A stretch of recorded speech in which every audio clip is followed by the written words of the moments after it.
예, 오늘 고택에서 듣는 인문학 강좌 171번째로 김진향 선생님 모시고 철책을 녹이는 방법, 이런 주제로 강좌를 시작하겠습니다.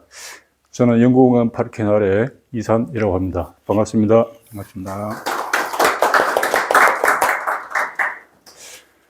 저희 강좌는 선생님께 몇 가지 질문으로 시작하겠습니다. 질문 대담이 한 20분 정도 있고 나서 잠깐 쉬었다가 그 선생님 본 강좌로 들어가도록 하겠습니다. 질문에 오가는 이 말들도 우리가 오늘 주제에 대한 공부가 되리라 여겨집니다. 나중에 이 질문들은 저희가 모아서 또 유용하게 책으로 발간하거나 하는 좋은 자료로 사용할까 합니다.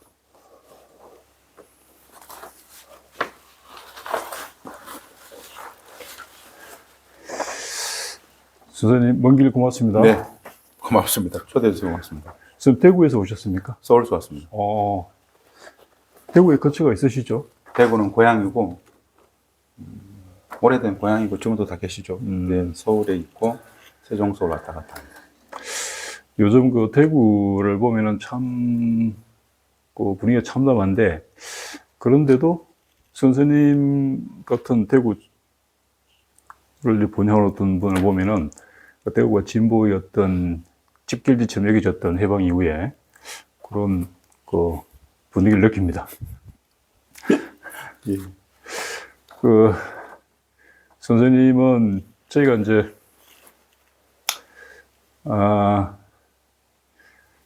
그 2년 전에 그 한원상 선생님 우리 9월 달에 원로에게 된 역사 이야기 꼭지로 모셔서 얘기를 듣는 차에 그리고 한 작년 겨울쯤에 다시 이제 통화를 했을 때 김진양 저 양반 꼭 모셔야 된다. 이런 주제로 예. 그렇게 말씀하셨습니다. 그래서 저도 이제 그 선생님에 대해서는 이렇게 저도 이제 그 여러 매체를 통해서 이제 접하고 있었고 좀 이런 자리에서 꼭 뵙고 싶었다고 생각했는데 오늘 참 좋은 자리 너무 고맙습니다. 고맙습니다. 제가. 선생님 짤막하지만 그 누구나 지녔을 끔찍한 그런 간단한 질문 제가 한 5가지 정도 제가 좀 준비를 했습니다. 선생님 개성공업지구에 대해서 여쭙도록 하겠습니다. 네. 선생님께서 창의적으로 남북 화해 평화의 본보기로 운영하셨다는 개성공업지구가 남북 냉전 구도에서 참으로 아슬아슬한 감동적인 어떤 실험작처럼 여겨졌습니다.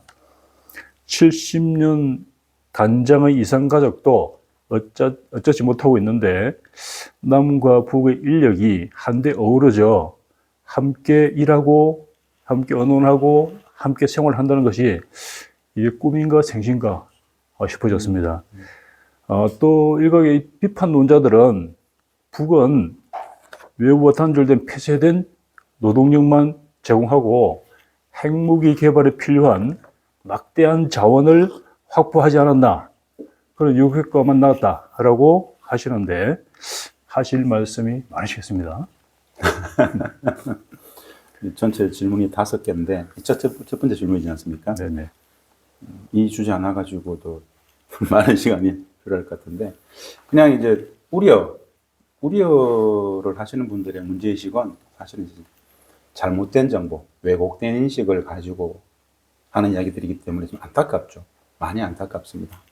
오늘 강의 내용에 분단도 있고 남북의 통일도 있는데 북을 이해하기 위해서 개성공단에 있었던 이야기들 좀 드릴 거예요. 거기서 많은 이야기를 하겠지만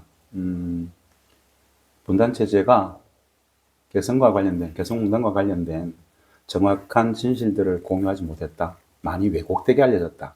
그래서 기본은 알아야 되겠다는 생각이 들어서 오늘 강의에서 녹여낼 텐데요. 그렇다면 첫 번째 문제 질문 관련해서는 질문 자체가 사실 성립 안 되는 내용입니다. 네. 그래서 좀 이따가 자세히 한번 개성에 대해서 말씀을 좀 드릴 수 있도록 하겠습니다. 네.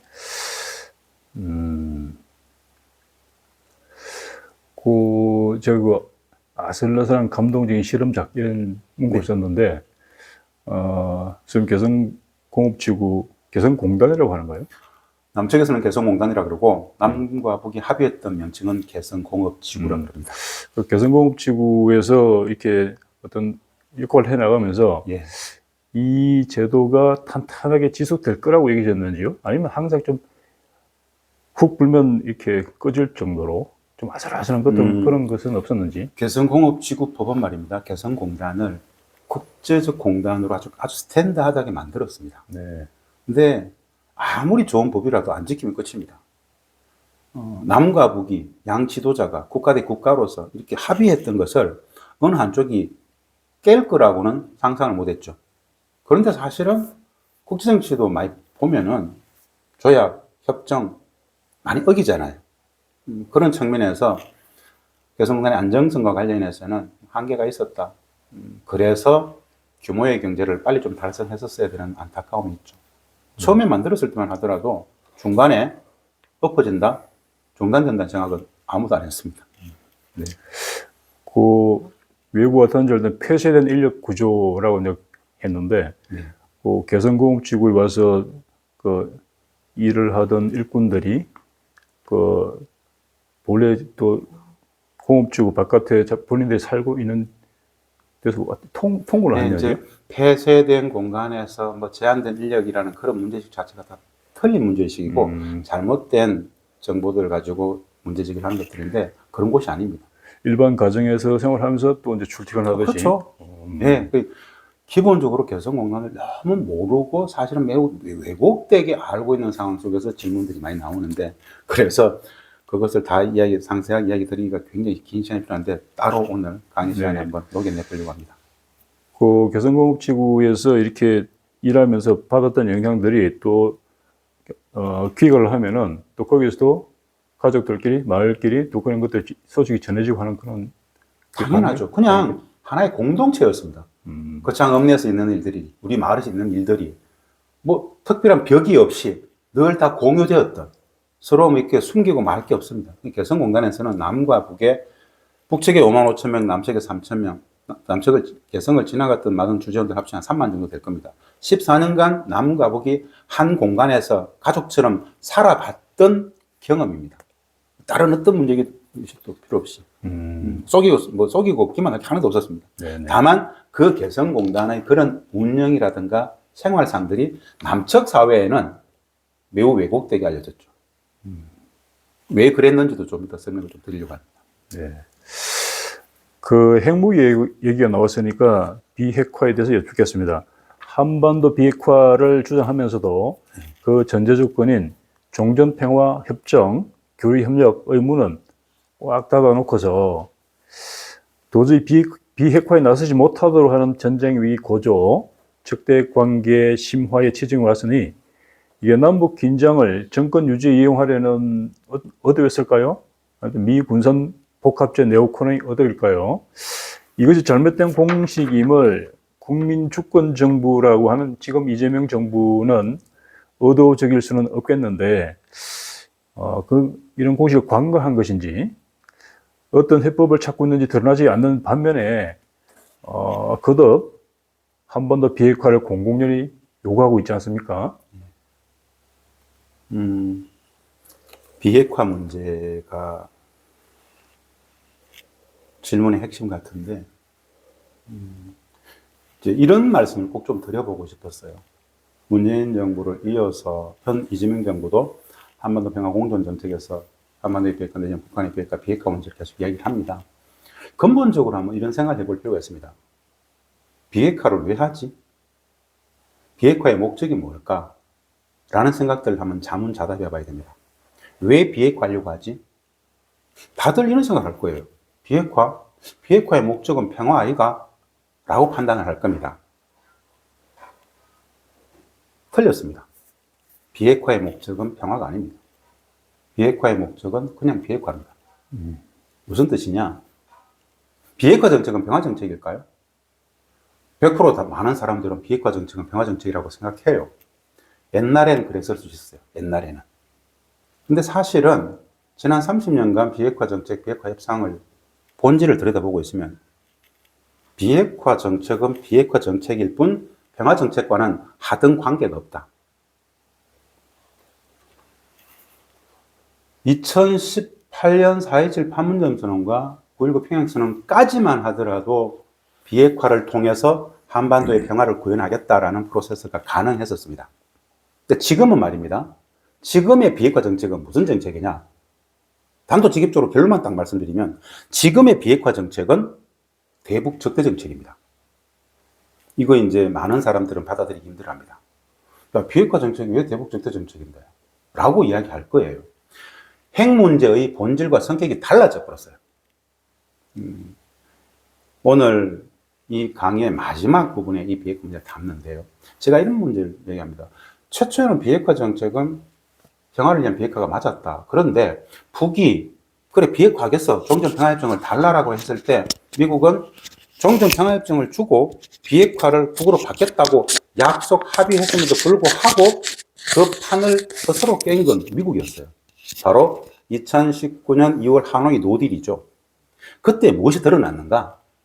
북은 국가 전략을 바꿔가지고 전 세계 비핵화에서 한반도의 비핵화로 양보를 하면서 미국에게 그래 비핵화하겠다고 했는데 2년 동안 종전평화협정을 주겠다고 했던 미국은 정작 북이 비핵화하겠다고 나섰을 때 한 발 물러서 가지고 판을 깨버렸어요. 30년간 미국의 대한반도 비핵화 정책은 한마디로 한반도 평화 정책이 아니고요. 한반도 분단 체제를 적대적 관계를 유지하기 위한 허구적 명분이었습니다. 그게 이제 본질로 드러나 버렸고요. 지금은 어떤 거냐? 이제 이런 질문, 이런 문제를 이야기할 수 있습니다. 지금 시기에 북에게 비핵화를 요구하는 것은 말입니다. 얼마나 이게 어처구니 없는 이야기냐면요. 저는 평화의 관점에서 말씀드려보는 거예요.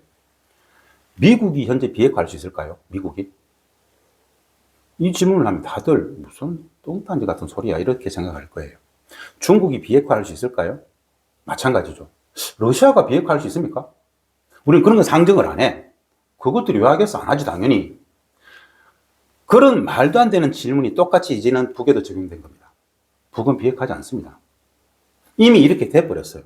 즉 비핵화는 미국의 핵 문제는 미국의 관계 속에서 자신들의 존엄을 지키기 위한 필수 불가결한 국채라고 설명을 하고 있어요. 그것을 부정하는 이야기는 핵을 포기하라는 이야기는 국가를 포기하라는 이야기하고 똑같거든요. 근데 지금 우리는 또 계속 비핵화를 요구하고 있어요.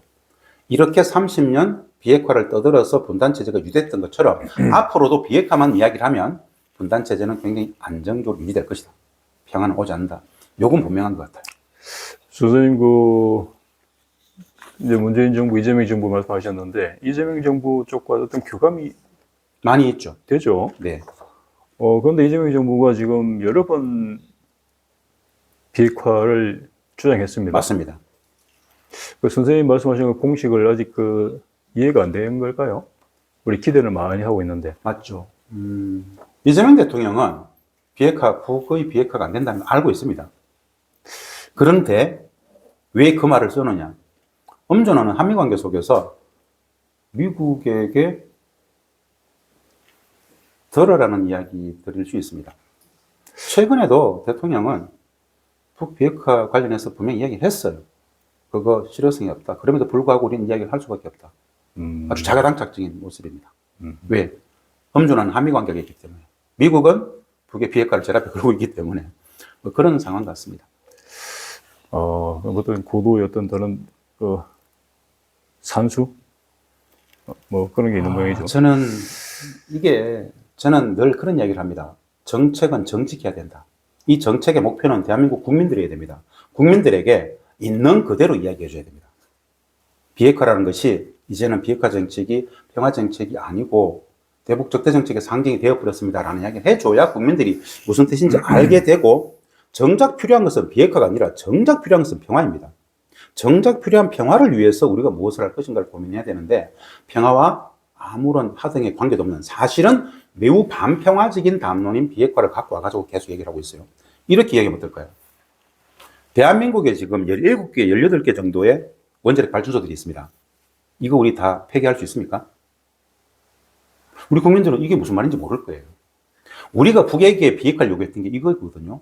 완전하고 검증 가능하며 불가역적인, 돌이킬 수 없는 비핵화였습니다. 그게 뭐까지 포함됐느냐? 모든 발전적 기술까지 다 없애라는 거였어요. 그러면 한반도 비핵화가 뭡니까? 대한민국에 있는 17개 원자력 발전 다 없애야 된다는 뜻입니다. 할 수 있을까요? 북에게 그런 잣대를 규정했단 말입니다. 미국은 어디까지 요구했느냐? 북의 핵 관련 과학 기술자들을 다 미국으로 보내라고 했었어요. 무슨 말이죠? 비핵화하지 말라는 이야기죠. 북이 들을 수 없는 조건들을 강요하면서 계속 강요하면서 사실은 적대적 분단 체제를 유지했던 것이죠. 그 비핵화 논리는 분단 체제를 유지하기 위한 허구적인 이데올로기였다는 이야기죠. 그 본질을 우리 국민들이 이제 좀 알아야 된다는 것이죠. 근데 참 아직도 인식의 관계가 굉장히 큽니다.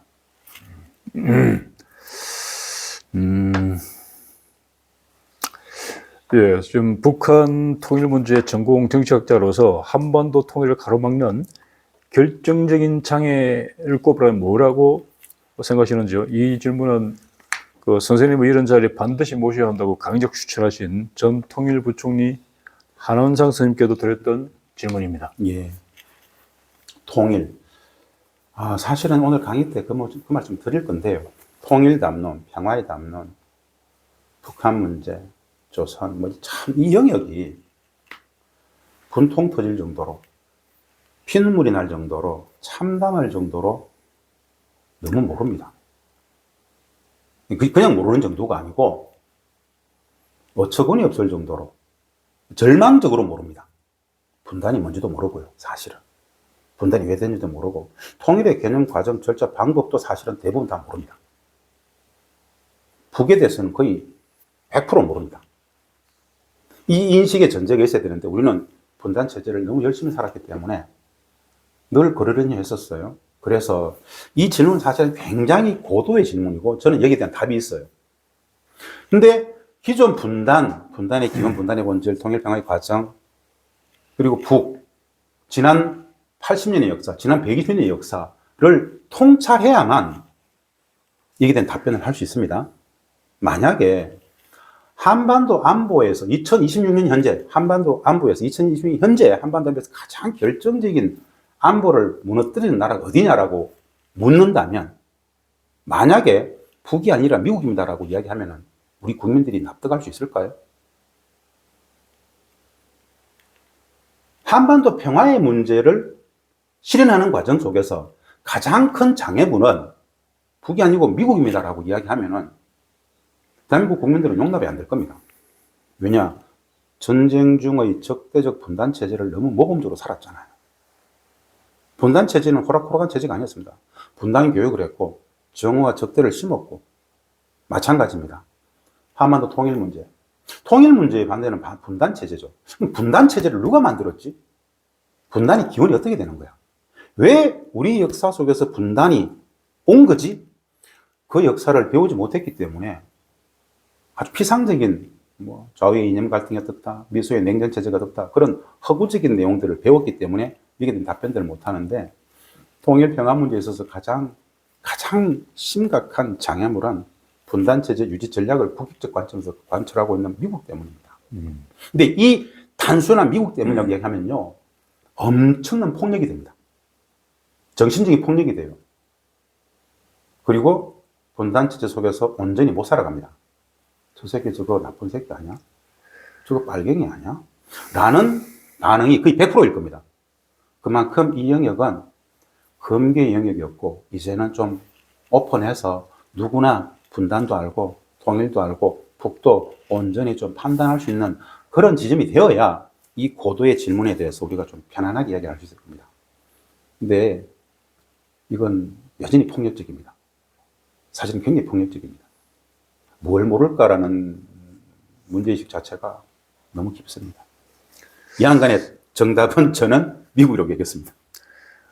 그 선생님 그 미국이라고 말씀하시면서 되게 주저하시는데 지금 미국이 이란, 이스라엘, 중동에서 하는 짓을 보면은 이제 많이 선생님 말에 대해서 좀 이렇게 이해하는 분들이 많이 늘어났을 것 같습니다. 미국의 본질이 막 드러나는 차이입니다. 이제 이런 이야기를 하더라고요. 바이든에서 트럼프 2기가 등장하면서 우리가 요즘 최근에 많이 들었던 이야기들이 우한 위선에서 너무 뻔뻔한 노골적인 폭력의 시대가 왔다 하잖아요. 우한 위선이었잖아요. 지금은 노골적인 야만적인 폭력이 진짜 앞에 횡행하죠. 본질은 똑같아요. 미국의 국익이라는 것을 가지고 그 미국의 국익을 위해서 대한민국뿐 아니라 전 세계에서 사실은 250년 미국 역사상 단 한 번도 전쟁을 해놨던 역사가 없다는 거 다들 아실 겁니다. 이란도 마찬가지고 베트남도 마찬가지고 전 세계에서 그 미국의 실체를 우리는 배운 적이 없습니다. 그래서 이런 이야기를 하기가 매우 폭력적으로 다가가는데 이 영역을 전공하는 사람들은 다 압니다. 다 알고 아예 양해를 하죠. 미국 아이가. 저는 인간의 존엄성을 가지고 이야기를 합니다. 미국 국민의 존엄성이나 대한민국 국민의 존엄성이나 똑같은 평등하다. 인간의 존엄성은 차별받지 않는다. 그들은 그들의 국익을 위해서 이 땅에 수백만의 사람들이 죽어가는 전쟁을 기획했지 않습니까? 똑같은 영역에서 이란에서도 이스라엘에서도 팔레스타인에서도. 그래서 미국 문제는 미국이라는 걸 떠나서 패권을 싫어합니다. 패권. 저는 반미가 아니에요. 반패권. 인간의 존엄성을 유린하는 그 패권에 대해서 분명히 좀 지적을 해야 된다. 이런 이야기를 하고 싶습니다. 네. 북한은 우리 민족끼리 이를 주장, 물론 그렇게 되면 얼마나 좋겠습니까만은 주장하고 있지만 한반도의 지정학적, 지리적 가치로 보아서 분단 과정에서처럼 통일 과정도 외세를 배제하고는 이루어지기 어렵지 않을까 하고 여겨집니다. 우리 역사 속 통일도 외세는 중요한 지렛대였고요. 한반도 현상 유지를 바라는 주변 강대국들에 대한 기대와 염려는 어떤 것일까요? 통일로 가는 길에 우리는 그들과 어떤 밀고 당기고 하는 밀당이 요긴할지요? 이제 저는 이 질문에 대해서 명확한 답이 있어요. 외교도 중요하죠. 맞아요. 근데 가장 기본은 우리가 우리의 정체성을 바로 세운 겁니다. 우리의 주권, 우리의 존엄, 우리 국가 존엄, 국민 존엄, 즉 주권. 우리의 주권이 성립되지 않은 과정 속에서는 우리가 주권이 없는데 어떻게 외교를 합니까? 말도 안 되는 소리죠, 사실은. 진짜 주권이 있을까요? 엄밀하게 없죠. 주권의 핵심이 뭡니까? 정치 군사적 주권이에요. 그런 측면에서 본다라면은 남북관계, 북한 통일 문제, 평화체제, 그리고 한미관계를 연구한 학자 입장에서 말씀드려보면요. 외교를 잘해야 됩니다. 당연한 이야기죠. 외교하기 전에 우리의 정체성, 우리의 주권부터 올곧게 확립하자. 트럼프는 이야기하지 않습니까? 대한민국 신경 안 써. 어차피 우리말 듣게 돼 있으라고 얘기하잖아요. 미국에게 대한민국은 그냥 통보의 대상이지 협상의 대상이 아닙니다. 관세 협상을 했습니까? 관세 폭탄이었잖아요. 그것도 잘했다 그러잖아요. 그것도 잘했다고 박수를 쳐야 되는 게 현재의 한미 관계예요. 조금 덜 뺏겼기 때문에 잘했다는 겁니다. 뺏겼잖아요. 그럼 분노해야죠. 그게 주권이란 말입니다. 야, 다 뺏겼는데 우리가 좀 적게 뺏겼잖아. 이런 대한민국을 중국이나 러시아가 어떻게 볼까요? 다른 나라들은 어떻게 볼까요? K컬처다. 참 많은 국가적 자긍심, 자부심이 있습니다. 있음에도 불구하고 늘 가슴 아픈 것. 국가의 주권이 매우 미약하다, 사실은. 그래서 일단 올곧게 대한민국의 주 정체성을 먼저 성립을 시키고 수립을 하고 그래야만 외교가 된다라는 말씀을 좀 드리고 싶고요. 지금 북이 우리한테 요구하는 건 딱 한 가지입니다. 북이 우리한테 요구하는 건 다른 게 아닙니다. 주견을 가지고 오라. 주인된 견해를 가지고 오라는 거예요. 즉 국가의 존엄을 찾으라는 이야기입니다. 사실은 남북관계를 늘 들여다보고 있기 때문에 참담한 상황이다.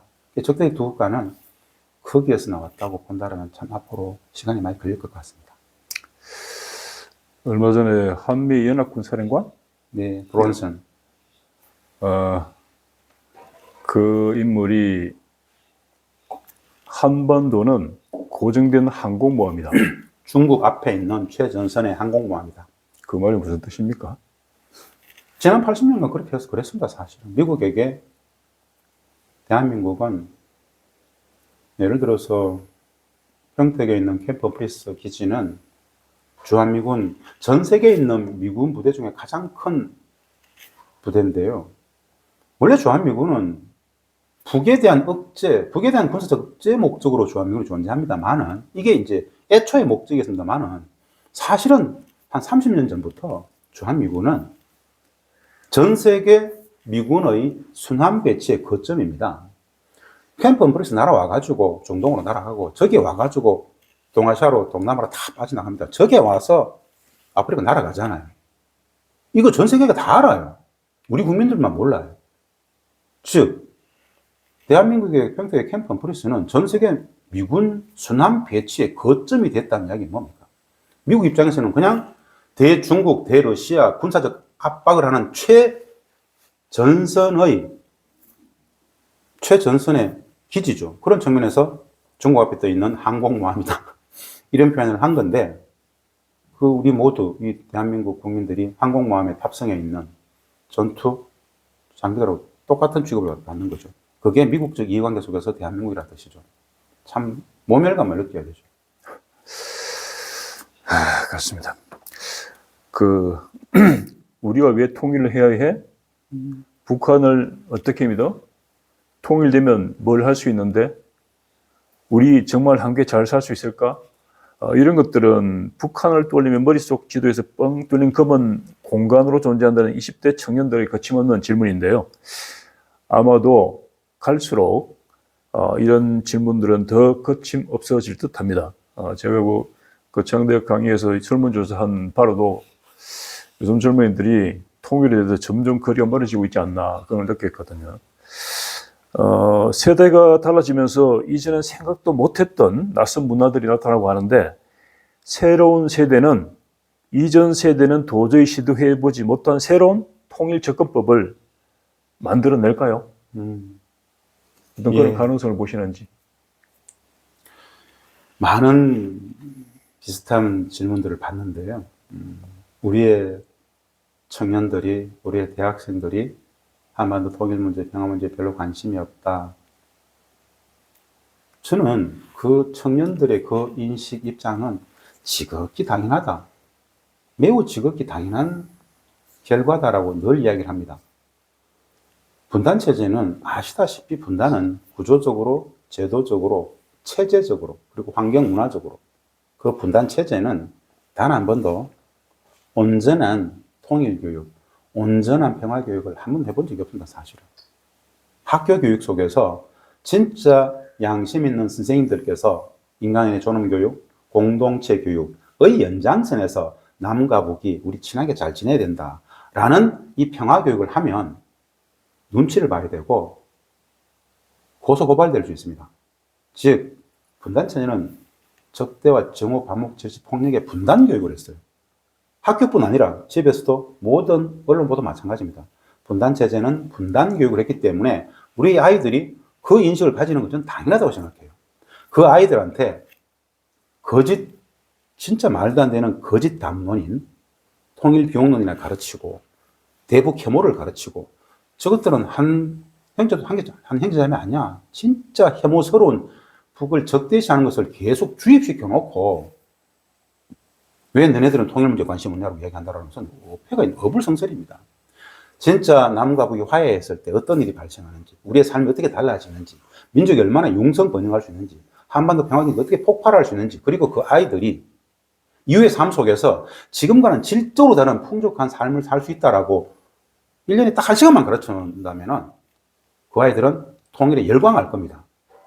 분단체제가, 기존 체제가 적대적 분단체제 교육을 시켜놓고 그렇게 이야기하는 건 적절치 않다고 생각하고요. 저는 분단 문제에 대해서 별로 고민하지 않는 게 매우 쉽다, 이거. 철책을 녹이는 방법하고도 직결되는 건데요. 그 아이들은 어제도 제가 거창에서 중학생들하고 150명 학생들 대상으로 이 이야기를 했는데요. 너무너무 똑똑해요. 설명만 제대로 해주면 다 열광합니다. 한 번도 온전히 제대로 이야기해 준 적이 없어요. 평화의 문제에 대해서. 제대로 통일 평화 교육을 하면은 우리 아이들은 박수칩니다. 그런데 그런 교육을 한 번도 해본 적이 없기 때문에 그렇다. 이런 말씀을 꼭 좀 드리고 싶고요. 열광할 겁니다. 제대로 통일 교육하면. 꼭 답변드리고 싶습니다.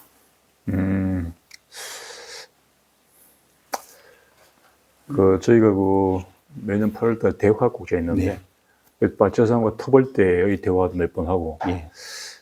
그 다음에 2세들, 바치산 2세, 터벌대 2세들이 대화도 하고 했는데, 달랐습니다. 그래서 우리 지금 선생님들 교육이 아이들을 눈뜨게 할 거라고 말씀하셨는데, 이 아이들에 대해서 제가 통일에 대해서 점점 거리감, 무감각, 냉담해지는 이런 것에 걱정스러우면서도 선생님 말씀처럼 어느 순간 바짝 눈을 뜨면은 우리 기성세대들이 미처 생각하지 못했던 기발한 방법으로 서로 소통할 것이다. 남쪽이나 북쪽이나 같은 피가 그렇지 않습니까? 다시 한번 말씀드리는데요. 저는 단 한 번도 진짜 제대로 된 통일 교육을 하는 모습을 본 적이 없어요. 많은 통일 강의들 가봅니다. 진보 개혁적인 어느 교수가 통일 교육을 하는 걸 들었어요. 속된 말로 헛소리를 가르치고 있어요. 본질을 가르치지 않아요. 눈치 봐요. 가장 심각한 문제는 대북 적대 교육도 있고 반공 교육도 있겠지만 그게 아니고요. 진짜 제대로 통일 평화 교육을 해야 될 진보 개혁적인 사람들이 가장 어처구니없는 교육을 해요. 그래 놓고 아이들이 통일에 대해서 별 관심이 없대요. 다시 말씀드립니다만은 통일 교육을 단 한 번도 제대로 한 적이 없다고 저 말씀을 감히 드리고 싶어요. 학교에 있는 교수들이 아이들 눈치를 봐요. 이 말을 하면 될까 안 될까? 아주 기회주의적 교육을 해요. 아이들 너무 똑똑하거든요. 사실은 본질을 다 드러내놓고 평화가 가져다 줄 내용, 통일병론의 허구, 북에 대한 이야기까지 완결성 있게 다 이야기해 줘야 되는데 스킵하고 대충 기회주의로 얼버무리고 적당히 북 욕하고 치워요. 그런 토양 속에서 어떻게 아이들이 통일평화교육에 관심이 있겠습니까? 이거는 진짜 잘못한 사람들은 이 영역을 전공한다는 사람들의 잘못이 진짜 큽니다. 전 그렇게 진심으로 말씀드릴 수 있어요. 오히려 북을 좀 안다는 사람들이 북을 왜곡했다라는 것. 통일 문제를 조금 전공했다는 사람들이 더 통일병론을 더 강조했다라는 것. 뭐 그런 측면에서 말씀드립니다. 선생님, 거창읍에서 올라오신 도로, 예. 거창읍에서 웅양까지 올라온 도로가 국도 3호선인데, 국도 3호선.